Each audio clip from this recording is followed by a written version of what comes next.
Good evening, everyone. মোৰ নাম হৈছে Bhargav Bhuyan. Welcome to my YouTube channel.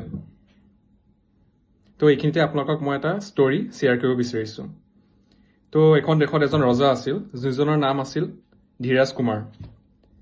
আৰু তেখেত বহুত লয়েল আৰু বহুত মৰেল ৰজা আছিল. আৰু তেখেতে বিচাৰিছে যে নেক্সট যোনজন কিং হ'ব ইয়াৰ কিংডমখনৰ, তো তেখেত কোনো ধৰণৰ ৰয়েল ফেমিলিকা বিলং কৰিব নালাগে, মানে কমন মেনো কিং হ'ব পাৰে. চ' তাৰ কাৰণে তেওঁ এটা ক্ৰাইটেৰিয়া কৰিছিল, যে ক্ৰাইটেৰিয়া এইটোৱে যেন তেওঁ কিংডমৰ কাৰণে নেক্সট যোন ৰুলাৰ হ'ব কমন পাৰ্চনো এপ্লাই কৰিব পাৰে, মানে এপ্লিকেবল হয়. চ' তাৰ কাৰণে তেওঁ এটা টেষ্ট উলিয়াইছিল. আৰু টেষ্টটো এনেধৰণৰ আছিল যে তেওঁ কমন পাৰ্চন ৰয়েল পাৰ্চনৰ ফেমিলি মিলাই টোটেল 30জন এলিজিবল ল'ৰা চিলেকশ্যন কৰিছিল ফৰ নেক্সট কিংডমৰ কাৰণে, যেন নেক্সট যোনজন ৰজা হ'ব সেইখন দেশৰ.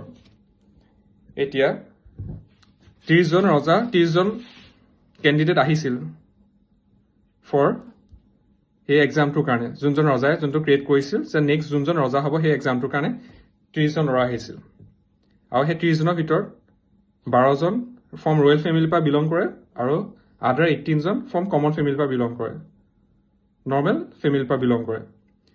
তো টোটেল 30জন কেণ্ডিডেট হৈছিল সেই এক্সামটোত কাৰণে, যোনটো ৰজাই পাতিছিল এক্সামটো, যে নেক্সট কোন ৰজা হ'ব.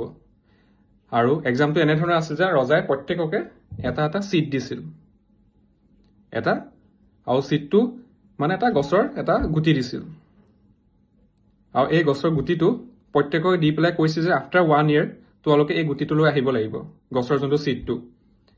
আৰু যাৰ গছটো বেছি গ্ৰ' কৰিব, যাৰ প্লেনটো বেছি গ্ৰ' কৰিব, তাকে মই নেক্সট কিং বনাম, দেশখনৰ ৰজা বনাম. তো প্ৰত্যেককে সেইটো দি পেলাই পঠিয়াই দিছে, কৈছে নেক্সট 1 year পিছত তোমালোক আহি পেলাই যাৰ প্লেনটো বেছি গ্ৰ' হ'ব, যোনে ভালকৈ কেয়াৰ কৰি প্লেনটো ৰখাব পাৰিব, তাকে মই নেক্সট কিং বনাম. তাৰপিছত প্ৰত্যেকে নিজৰ নিজৰ ঘৰলৈ সেই ছিটটো ৰজাই দিয়া গুটিটো লৈ প্ৰত্যেকে নিজৰ নিজৰ ঘৰলৈ গ'লগৈ. তাৰপিছত প্ৰত্যেকে বহুত কেয়াৰ কৰিলে, পানী দিছে, যিমান যি দিবলগীয়া আছে প্ৰত্যেকে বহুতখিনি কেয়াৰ কৰি সেই গুটিটোক কেয়াৰ কৰি পেলাই প্লেনটো কৰিবলৈ, প্লেনটো মানে গ্ৰ' হ'বলৈ বহুতখিনি যতন কৰিলে. এতিয়া এইখিনিতে এটা টুইষ্ট আছে যেন প্ৰত্যেকে এই ছিটটো বহুত পানী দিছে, হেৰি 1 মান গৈছে, 2 মান গৈছে, বাট ছিটটো গ্ৰ' হোৱা নাছিল. আৰু গ্ৰ' এইটো কাৰণে হোৱা নাছিল কাৰণ ছিটটো যোনটো ৰজাই ছিট তেওঁলোকক প্ৰভাইড কৰিছিল, দিছিল, এই ছিটটো বইল ছিট আছিল, মানে টোটেলি ডেড ছিট আছিল, সেইটো কেতিয়াও গ্ৰ' হ'ব নোৱাৰে. তেতিয়া তেওঁলোকেতো গম পাই গৈছে যে অলৰেডি এইটো বইল ছিট বা ডেড ছিট, এইটোৰ পৰা গ্ৰ'ই হোৱা নাই. তো আমাৰ হাতত 1 মাহ, 2 মাহ, 3 মান্থ গুচি গৈছে. আৰু ৰজাই কিমান মাহ দিছিল? 1 year, মানে 12 months. তো আমাৰ হাতত অনলি 9 months আছে, কাৰোবাৰ হাতত 7 months আছে, কাৰোবাৰ হাতত 6 months আছে, কাৰণ ডে বাই ডে বাঢ়ি গৈ আছে. তো চবেই মেক্সিমামে কি কৰিলে যেন ঘৰৰ যোনটো বেলেগ ছিট হয়, তো বেলেগ ছিট এটা প্লেন কৰি দিলে. প্লেন কৰি সেই প্লেনটো মানে গ্ৰ' কৰিবলৈ ষ্টাৰ্ট কৰিলে, কাৰণ তো গম পাই গৈছে এইটো ডেড ছিট হয়. তো কি হ'লে চবেই প্লেন কৰি গৈ আছে, গ্ৰ' হৈ গৈ আছে, গছ মানে বাঢ়ি গৈ আছে, চবেই পুৰা যিমান পাই যতন কৰিছে, কাৰণ নেক্সট কিং তেওঁ হ'ব ন, যোনে ভালকে ছিটটো মানে প্লেন কৰিব, ভালকে গ্ৰ' হ'ব. তো তাৰে মাজৰ এজন ল'ৰা আছিল, তেওঁৰ নাম আছিল ৰিকি. চ' তেওঁ কি কৰিলে, ৰজাই যোনটো ছিট দিছিল বইল ছিটটো, তেওঁ তেনেকে 2 মাহ গ'ল, 3 মাহ গ'ল, তেওঁ বহুত কেয়াৰ কৰিলে, বাট ছিটটো গ্ৰ' নহ'ল. তেতিয়া তেওঁ গম পালে যে এইটো ছিটটো টোটেলি বইল ছিট হয়, মানে ডেড ছিট হয়, এইটো গ্ৰ' হ'ব নোৱাৰে. বাট তেওঁ কি কৰিলে, তেওঁ বেলেগ ছিট তাত প্লেন কৰা নাই. তেওঁ সেই ছিটটোৱে, ৰজাই যোনটো ছিট তেওঁক দিছিল, প্ৰভাইড কৰিছিল, সেই ছিটটোৱে তেওঁ বহুত কেয়াৰ কৰি 1 month, 2 month, 3 month, মানে 12 month টাইম দিছিল ন, মানে এবছৰৰ কাৰণে. তো সেই এবছৰৰ কাৰণে সেই ছিটটোকে সদায় যতন কৰিলে, পানী দিলে যেন গ্ৰ' কৰিবলৈ.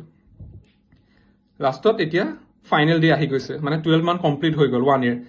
তো ৰজাই প্ৰত্যেকে ইনভাইট কৰিলে, কাৰণ ফাইনেল ডে হয় আজি, কোন কিং হ'ব. আৰু কিং হ'বলৈ ক্ৰাইটেৰিয়া এইটোৱে আছে যে যাৰ প্লেনটো বেছি গ্ৰ' হ'ব সিয়ে কিং হ'ব.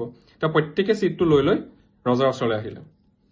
তো ৰজাই প্ৰত্যেকৰ ছিটটো চাইছে, চবৰে বহুত ভাল ভাল প্লেন হৈছে, পুৰা গ্ৰ' কৰিছে নিজৰ প্লেনটো. তো যোনজন ৰিকি বুলি ল'ৰা আছিল, তেখেতৰ হেৰিটো চাইছে. চ' তেওঁৰতো প্লেনটো গ্ৰ' কৰা নাই.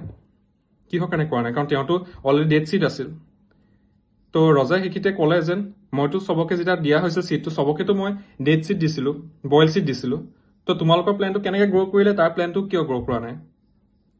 মানে আল্টিমেটলি এইটোৱে যেন তেওঁলোকে সি অনেষ্টিৰ লগত যোগ দিছিল, মানে সি যোনটো ৰজাই প্ৰভাইড কৰিছিল সেইটো লগতে সি ফ'ল' কৰিছিল ৰজাৰ আদেশটো মানে সি মানে কোনো ধৰণৰ এক্সট্ৰা এফৰ্ট দিয়া নাই সি যোনটো ৰজাই যোনটো প্ৰভাইড কৰিছিল সেইটোৱে কৰা হৈছিল মানে প্ৰপাৰ অনেষ্টিটো ছাপোৰ্ট কৰিছিল কিন্তু বাকীবোৰে কি কৰিলে তো বাকীবোৰে সিংহাসন পাবলৈ গৈ বা ৰজাৰ কিংডমটো ল'বলৈ কাৰণে সিহঁতে এক্সট্ৰা ৰজাৰ চিটটো গম পাই গ'ল যেতিয়া সেইটো ডেড চিট হয় তো বেলেগ চিট দি পেলাই প্লেনটো গ্ৰ' কৰিলে তো আল্টিমেটলি ৰজাই ক'লে যেন ইয়াত মই যোন কিংডম হ'ব তেওঁ চবতকৈ অনেষ্ট হ'ব লাগিব তো আল্টিমেটলি অনেষ্ট কোন আছিল ৰিকি আছিল যাৰ প্লে চিটটো কিন্তু প্লেন হোৱা নাছিল মানে গ্ৰ' হোৱা নাছিল আল্টিমেট ডেড চিট আছিল বাট আল্টিমেটলি সিয়ে এইখন দেশৰ নেক্সট কিং হ'ল so' ultimately the moral of the story এইটোৱে যেন honesty is the best policy তো ৰজাই সেইটোৱে দেখালে যেন যোন অনেষ্ট থাকিব আল্টিমেটলি তাৰ যদি গ্ৰ' নহয় ultimately at the and of the day সিয়ে কিং হ'ব চ' মোৰ ষ্টৰিটো শুনি যদি কেনেকুৱা লাগিছে জনাব যদি ভাল লাগিছে লাইক ছাবস্ক্ৰাইব আৰু কমেণ্ট কৰিবলৈ নাপাহৰিব ধন্যবাদ নমস্কাৰ